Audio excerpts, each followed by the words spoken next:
بسم الله الرحمن الرحيم بسم الله الرحمن الرحيم اللهم صل على محمد waxaan halkan saxaafada marinayaa anigoo aan jeclayn saxaafada iyo in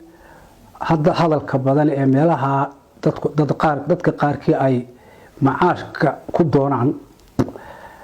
laakiin marka aad aragto in aan laga maarmayn in la hadlo waa lagu kaliifayaa waxaana ii muuqatay arrimaha laascaanood ka socdana laga aamusnaan karay waayo dadka yagii ayaa waxaa la doonayaa amba ayba dhacday in been iyo dibindaabiyo iyo saxaafad iyo hadal waxaan maqlayaa lagu laayo waxaan maqlayaa laascaanood waa la qabsaday isaaq baa ka baxay meel walba in karin walba ayaa markaa waxaa ka soo dhacay in feeraha ka guntan oo le laascaanood waa la qabsaday dhaxalkii aabbahaaba lagu qaybsanayaa ina gaarsiiya waxaan aada ula yaabanahay oo la ilaawayaa dadka waxaa ku hadlaya iyo kuwa soo yaacaya ee amba dhulbahantee amba kuwa xiiseynaya dadka burburka iyaga iyo dibindaabyada iyo ummadaha kale ah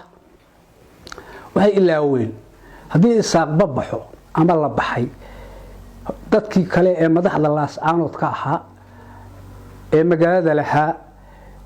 ee lalahaa dadkaa waxaa shuraya iyo kuwa soo yaacaya miyaan marna meeshuu jiro la isweydiinayn maysaaquunba ee sistamka somalilan ka mid ahaa ee wasiirada lahaa ee xildhibaanada lahaa ee madaxda kale iyo ciidamada lahaa ee guurtida lahaa warta dadkaa miyaydaan isba weydiinayn miyaan la miyir qabin ay anagu ka mid ahayn anugu ka mid aha horta xaggay jiraan ma tiraahdeen waxaan leeyahay markaa kuwa sidaa u hadlaya ee ujeedo kasta ha kala hadleen wax ma garato hadalka miiriyaha malaamuudo xarago iyo qurux iyo waxa la shubayo iyo lugooyada dadka iyo kuwa inaanu dunno oo burburno oo dhismaha iyaga iyo magaaladayada iyo barwaaqadayada ka xun intaba waxaan leeyahay ciidankii qaranku ma bixin xitaa bixi maayo laascaanood waa la qabsaday lama qabsan xitaa lana qabsan maayo laascaanood annaka ayaa joogna waxaanu ugu talinayna nin waliba waa arkaasaanu ugu talinay 2007 sidii ay ahayd markaan anigu soo galay ee ciidanka qaranku soo galay ee systemka Somaliland ee barakaysani loo yimi dhulbahante ma wada hadlayn xabada iyo meedkuna waa nagu badnaa dhismo iyo guryo iyo dhaqaalena uma aanan jeedin reer waliba reer hebel buu ku duuli jiray markaanu badbaadinay qaranka Somaliland aanu keenay bay badbaadi maantana waxa guri cad waxa laami waxa ganacsi halka kala beer bay ku dhowdahay halkaana ay ku dhowdahay anjiid magaaladii halka dhoodi bay maraysaa xudun bay madax la gelaysaa gambaray ku dhowdahay waxa soo dhan ragii ku tabcay ee arintan ka shaqeeyay horta xageeba maxaa loo ilaawayaa waxaan leeyahay kuwa soo ordayo markii aanu aragnay beenta tirada badan ee ciyaalkayagii iyo naagahayagii lagu gooyay ciidanka amniga magaalada aniga ayaa mas'uul ka ah oo xukuma aniga ka saaray ciidankii oo iri ciyaalka iyo naaguhu waxay fahmi doonaan ciidanka qaranku banaanka haystaago bilayskow socodka badan baldaaya dadka jibaysan waxa maadar u yara muuqatay oo ka dhacday meel walba ina gaarsiya laascaanood la qabsay waxaan leeyahay warun baan idin sheegayaa lama qabsanayo xitaa ma idin dhaarnay wallaahi xitaa la qabsan maayo waayo waxa loo soo yaacayaanu garanaynaa annana waxa aanu u joognaanu garanaynaa tacabkayaga idina burburi kara mayso waanu ku tacabnay 20 sanadood baanu magaalada dhisaynay waxbaanu baraynay dadkayaga waxa weeye waa ku najaxeen cayaar u burburin mayno laakiin hadda waxaad moodaa dadkii guryaha lahaa ee iskuulada ahaa ee aanu islahayn horumariya ciyaaladoodii iyo naagahoodii inay ka adkaan waayeen qaarna ay kuwa waxaa ku hadlaya run moodeen waxaan idiin sheegayaa inta laga bilaabo berito dulqaadkii iyo inaanu ilaalino nin waliba hadeeru soo hangagaaray waxaan idin farayaa reer laascaanood dhulbahanta laascaanood ragga lacagta ku haysto ragga guryaha lehow ragga jibaysan ee masaajidada ka kacayo anigu haddana kuwa ugu lacagta badan ee ugu guryaha wacan how anigu idmaan fahmin waxaad rabtaan haddaad wadaadatihi sheeganaysaan wadaadada intooda badan ragga masaajid kale dhiigga hal xasuuqo war ciyaalkayaga la xasuuqi maayo laakiin waxaan leeyahay ciyaalkiin iyo naagihiina reer laascaanoodow ninkii miyir qabowna ilaasho haddii laamiga gubista laga dayn waayo inta maanta laga bilaabo oo buuqa iyo calaamada madmadoobe la soo baxayee meel ay ka shaqaynayaan annagu aanaan arag la dayn waayo amniga waa soo celinaynaa anaa soo celinaya raggi ilaahay saaqa baana laayow innagaa islaynaynaa ogaada wixii dambe gobolka fadqalalle ka geysto inagoo dhulbahantaabaa isu imanayna amnigana waan sugayaa anigaa sugaya waxaan leeyahay dadkaa sharwadayaasha ah sharkooda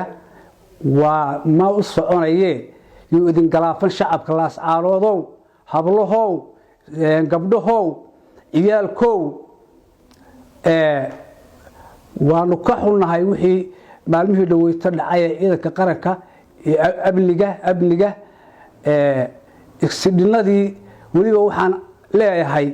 haddaan ciidanka Soomaaliland ee annagu aan xukunno u sanahayn way dadaaleen wixii la sameeyay boqolaal baa ku dhiman lahaa waxaanu farnay dadaal intaasaa dhimatay wallaahi dhowr boqol baa dhiman lahaa haddii ciidan aan dadaalayn oo dalka iyo dadka lahayn oo annagu aanu xukunno haddaan ciidanku ahayn oo ilaalinayno xabadooda meesha qoryo meesha marso wallaahi boqolaal baa dhiman lahaa laakiin waxaad moodaa hadda in lagaba fursan waayay oo dadkaanu ilaalinayn naftoodina ilaalinayn hantidoodiina ilaalinayn guryahoodiina ilaalinayn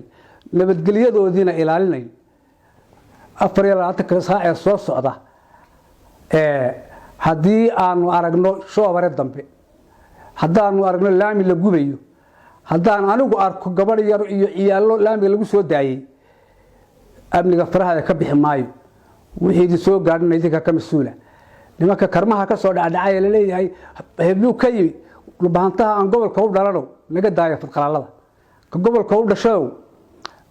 ninkii amni iyo wanaag ku joogayo ku joog kii kale waanu iska ka qaban waxa la hadal hayaa waa ila dila dadka ina dila annagu oo dhulbahanta ah madaxdii qaranka Soomaaliland ah waxa ila dila idinla waa taqaalin anaga oo naqaana dhulbahanta isaga islaynaya waxa la dila ninkii Soomaaliland u shaqeeya hadii saaqna leeyahay ka Soomaaliland u shaqeeya damay dileen aqalku shaqeeya loo baahay waxay dil lahaayeen kaan u shaqeynayn ee aan kale waynu ognahay Soomaaliland inuu dhulbahanta oo madaxa loo soo duuftay ku bixi mayso annaga weeye Soomaaliland isaaq maahe waa annaka kuwa laascaanood waa Soomaaliland laascaanood aniga weeye number 1 waa dhulbahanta halkan jooga wasiiradu hawshooday qabsadaan dowladda dhexe ku jiraan amniga cid leh waa aniga weeye iyo saraakiisha kale ee ciidamada qaranka dhulbahante ee xudun jooga ee Woodward jooga ee Kalabar jooga waxa baana xukuma kuwa kale ee Soomaaliland galbeedkeena aniga xukuma waxaanu idin leeyahay raga karmaha ka soo dhacay isku sawiraya magaalada laascaanood dhexdooda markaan xabadu uga turay ciyaalkayga naagahayga iyo guryaha quruxda badanow haddaad ka bixi weyda hadeer aan ognay guryaha ku jiro waanu ka shaqeynaa magaalada dilka laascaanood aan ku noqdo dilka laascaanood waxa geysta dhulbahante ninka dhulbahante ee isaaq baan dilow aniga ayaa ku cadeynaya aniga ma waxaad ii haysataan iyo rag madaxda ah ee Somaliland ee dhulbaante ma niman iyadoo iska kiinlaynayo intay idin dilaan og oo baad noo haysataan haddana iska aan muraad ka lahayn dilkiin in saaqin laayeen rag uga badnoo haysataan mise waxaad noo haysataan cid ay dilaysa rag ogaan weyda adeer dad idinka damir wacan dadka idinka turis badan idinka aanu isleenahay waad ka aqli badantihiin aan baan isku wada naano هو waxaa sameeyay in ay nin dhulbaantay adilaan in Soomaaliland magaalada kaga baxdo ku rabo hadda ragga magaalada halkaas ka soo dhiceen warday ciidaad isaaq doolistaan burca isaaq degay ciyalka madaxa duubta burca ku laayay dhulbaanto burca ku laayay ciyalka shoobaraha kuwa dhex galo oo shoob ha shoobareeyeen hadda xiriyaha ciidamadu yaalaan taga maxaa daaraha isugu soo xilxasaaro intaad ciidamada ka soo dhuumataan meel ka soo baxdaan maxaa gobolka xabada looga bilaabay ciidanka soo dhaafisaan deelaaya ninkii saaq doonayo ninkii caruurtayada doonayo waan ku ognahay intaan dul qaadan lahayn dul qaadanay ninkii caruurtiisa cishan waayo wixii ku gaar adiga qaba 24 saac ee soo socda idii amniga khatar ku ah aniga ayaa sarkayna iyo ciidanka qaranka ee dhulbaante iyo Somaliland anigu aan xukumo